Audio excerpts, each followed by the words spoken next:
दोस्तों, इंसान का मन बड़ा विचित्र है। जो पास है उसकी कद्र नहीं करता और जो दूर है वही अच्छा लगता है।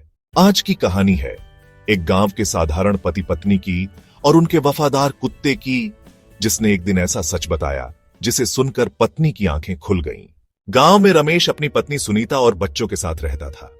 रमेश मेहनती किसान था। सुबह से शाम तक खेतों में खटता ताकि घर का चूल्हा जले। लेकिन सुनीता का मन बदलने लगा। उसे लगता रमेश साधारण है, उसमें चमक नहीं है। पड़ोसी शर्मा जी नए कपड़े पहनते, मोटरसाइकिल पर घूमते। सुनीता की नजरें अक्सर उनकी तरफ उठ जाती। उसके मन में सवाल उठने लगे, क्यों मेरा पति ऐसा नहीं है? कुत्ता, जो इस घर का सबसे वफादार साथी था, सब देख रहा था। दिन ब दिन सुनीता का मन रमेश से खींचता गया और परायों की ओर आकर्षित होता गया। ये वही आकर्षण था जो बाहर की घास को हमेशा हरा दिखाता है। कुत्ता सोचता रहा, इंसान को हमेशा दूर की चीज ही क्यों अच्छी लगती है? पति का त्याग, उसकी मेहनत, सब क्यों अनदेखा कर देते हैं लोग? एक दिन जब रमेश खेत पर गया था, सुनीता आंगन में अकेली बैठी थी। कुत्ता उसके पास आया और अचानक इंसानी आवाज में बोला, मालकिन, क्या आपको पता है कि पराये मर्द क्यों अच्छे लगते हैं? तुम बोल कैसे रहे हो? क्योंकि इंसान अपनी आदत से मजबूर है। जो पास है उसकी कीमत कम समझता है और जो दूर है उसे खजाना समझ लेता है। आपको लगता है कि पराया पुरुष अच्छा है क्योंकि आपने अपने पति के त्याग को कभी गहराई से देखा ही नहीं। याद करो, जब बच्चा बीमार पड़ा था, रमेश ने रात भर जागकर तुम्हारे साथ उसकी देखभाल की थी। याद करो, जब तुम्हें नया गहना चाहिए था, रमेश ने अपनी मोटरसाइकिल का सपना छोड़ दिया। याद करो, जब खेत बर्बाद हो गए थे, तब भी रमेश ने कर्ज लेकर घर चलाया। सुनीता की आंखों में आंसू भर आए। पराये पुरुष सिर्फ दिखावा करते हैं। असली आदमी वही है जो अपने परिवार के लिए अपना सब कुछ कुर्बान करता है।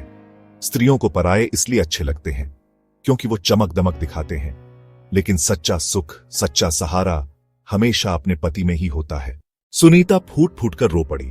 वो दौड़कर रमेश के पास गई और उसके पैरों में गिरकर बोली, मुझे माफ कर दो, मैंने तुम्हें कभी सही से समझा ही नहीं।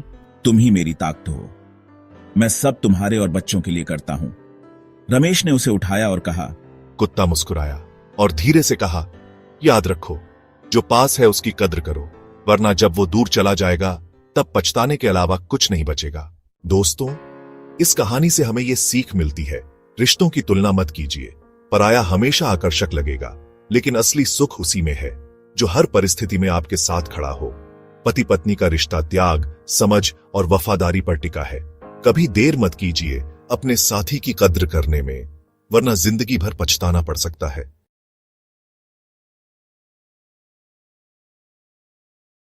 उस वक्त आंगन के पेड़ पर बैठा एक काला कौवा यह सब देख रहा था। अगले दिन वही कौवा जमीन पर उतरा और पिता से बोला, बाबा, चिंता मत करो, तुम्हारे बेटों को मैं वह सब याद दिलाऊंगा जो उन्होंने भुला दिया है। फिर कौवा बेटों की ओर उड़कर गया और बोला, क्या तुम्हें याद है, जब तुम छोटे थे और बुखार से तड़प रहे थे, तब तुम्हारे पिता ने रात भर जागकर तुम्हारे माथे पर पानी की पट्टियां रखी थीं? बेटे चुपचाप एक दूसरे की तरफ देखने लगे। क्या तुम्हें याद है, जब तुम्हें स्कूल की फीस देनी थी और घर में पैसे नहीं थे, तब तुम्हारे पिता ने अपनी पुरानी जमीन बेच दी थी? हाँ, याद है। तो बताओ, अब जब वही पिता बूढ़े हो गए हैं, तुम उन्हें बोझ क्यों समझते हो? कौवे की बात सुनकर बेटों का सिर शर्म से झुक गया। उनके मन में पुराने दिन ताजा हो गए। बाबा, हमसे गलती हो गई।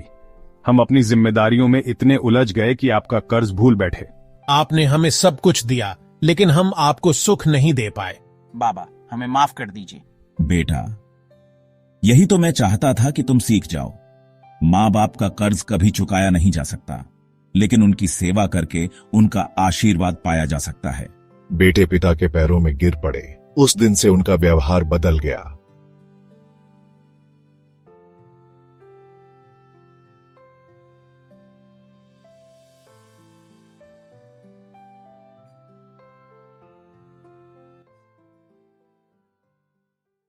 उसके बाद से घर का माहौल बदल गया। बेटे पिता की सेवा करने लगे। पिता के चेहरे पर मुस्कान लौट आई। कौवा पेड़ पर बैठा जैसे कह रहा था, याद रखो, माँ बाप का कर्ज दुनिया का सबसे बड़ा कर्ज है। जो औलाद इसे भूल जाती है उसका जीवन कभी सुखी नहीं होता, और जो संतान माँ बाप की सेवा करती है उसका भविष्य हमेशा उज्जवल होता है। तो दोस्तों, अगर आपके माता पिता बूढ़े हो गए हैं तो उन्हें अकेला मत छोड़ो। उनकी सेवा करना ही सबसे बड़ी पूजा है और यही सबसे बड़ा धर्म है, क्योंकि जैसा करोगे वैसा भरोगे।